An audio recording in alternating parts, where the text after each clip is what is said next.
Bonsoir et bienvenue dans le journal insubmersible. Voilà plus d'un mois maintenant que l'Amazonie brûle, des centaines de milliers d'arbres fauchés par les flammes qui n'auront pas eu le temps de vivre. Souvenez-vous, il y a un an, nous avions rencontré plusieurs d'entre eux lors de notre reportage Rêve d'arbres, où des arbres enfants d'espèces différentes, ils nous avaient confié leur rêve d'être un jour barrettes de feuilles sous la plume d'un écrivain, meubles restaurés ou encore contreplaqués dans les murs d'une grande demeure. Comme nous, vous aviez été ému par Phyto, ce jeune feuillu de 8 ans qui, devant les images de reconstruction de Notre-Dame, nous avait confié des éclairs de chlorophylle dans les feuilles. Un jour, je serai une de ces poutres. Mais il y a quelques mois, le destin en a décidé autrement. D'abord heureux d'être abattus, ils ne se doutent pas qu'ils vont être laissés des semaines en plein soleil, puis brûlés par des paysans qui, sur leurs cadavres encore chauds, avec la bénédiction du président, y planteront du soja transgénique. Alors, si vous voulez que tous ces jeunes arbres d'Amazonie puissent devenir un jour planches, feuilles ou poutres, demain soir, à 21h, en signe de soutien, faites brûler quelques feuilles de papier sur votre balcon. 10 000 feuilles à 4 brûlées, au lieu d'être jetées et recyclées, c'est un jeune arbre qui, lui, ne le sera pas et aura un métier, une vie. Incendie en Amazonie toujours, alors qu'il s'était porté volontaire pour aider les pompiers, le président bolivien s'est perdu dans la jungle la nuit dernière pendant plus d'une heure avant d'être retrouvé.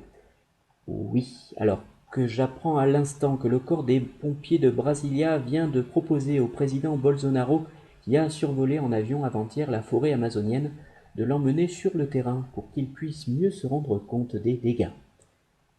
Et puis on reste au Brésil avec ce tweet humoristique d'un internaute envoyé hier matin au président brésilien. Celui-ci rappelle au président, si cela peut le rendre plus actif, qu'en ce moment les Amazones, ce peuple vivant dans l'Amazonie, se sent abandonné. Un peuple de jeunes femmes sublimes, prêtes à se soumettre sans retenue à tous les désirs d'un homme de pouvoir. Le gouvernement brésilien n'a fait aucun commentaire. Retour sur une loi historique pour l'environnement qui a été votée au dernier G7. Les températures ayant augmenté au pôle, en particulier de plus de 3 degrés en 40 ans, accélérant ainsi la fonte des glaciers, une loi a été votée autorisant la glace à ne fondre désormais qu'au-dessus d'une température de 3 degrés Celsius au lieu du 0 degré habituel qui était fixé depuis longtemps. Une décision historique, donc, qui pourrait bien inverser les prévisions climatologiques les plus pessimistes.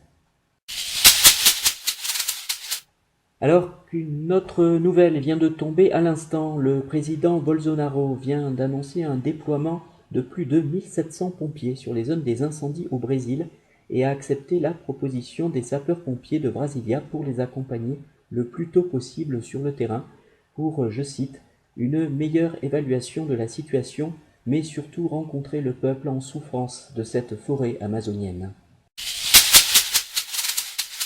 Retour en France, où des millions de Français ont, en cette rentrée, reçu leur feuille d'impôt et vont pour la première fois payer l'ISF, l'imposition à la source pour les feignasses. En bref, Bernard Tapie, rattrapé par le cancer, c'est bien la seule fois où il se sera fait pincer. Et puis les résultats d'un sondage paru dans Nature et Progrès. Les Français sont-ils éco-responsables dans leur consommation d'eau? Si 82% des Kevin prennent des douches, en revanche 100% des maris ne prennent toujours que des bains. C'est enfin confirmé, la rencontre entre les deux rappeurs Booba et Karis aura bien lieu le 30 novembre prochain, où le pari complètement fou de scientifiques qui vont tenter, à partir des cerveaux des deux rappeurs, de reconstituer virtuellement un cerveau entier. Spectacle, après les stand-up en province, nommés en construction ou en rodage. Bientôt les stand-up, c'est pas prêt mais je vous emmerde, ou salut les bouseux, j'attends l'Olympia.